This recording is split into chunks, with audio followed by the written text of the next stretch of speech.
Heto na ang NBA rasyon. Malamang sa alam nyo na ang pagkakatanggal kay Coach Michael Malone ng Denver Nuggets. Ano nga ba ang dahilan? Bakit siya tinanggal, mga kabasketball?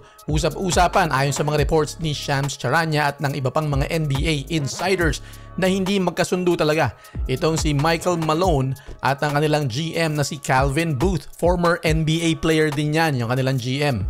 Ayon sa mga reports, hindi nag-uusap ang dalawang ito. Ayon pa sa mga insider reports ay gusto ni Calvin Booth, ang GM nga, na gamitin yung mga batang players at i-develop yung mga pinagkukuha niya mula sa draft. Ito namang si Michael Malone, mas gusto niya at pabor siya na mas gamitin ng marami yung mga veterano. Doon pa lang wala silang pagkakasundo kaya nagka-clash talaga ang dalawang ito. Ayon sa presidente at may-ari ng koponan ay ginawa nila ito, pinag-isipan nilang mabuti at umaasa sila na baka ma-ignite yung mga players dahil nakikita raw nila na pababa ang performance ng mga ito at matatanggal sila.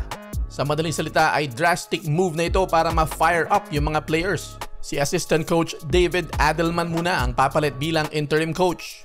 4-game losing streak ang Denver Nuggets, tinanggal pa ang coach sa huling 3 laro nila.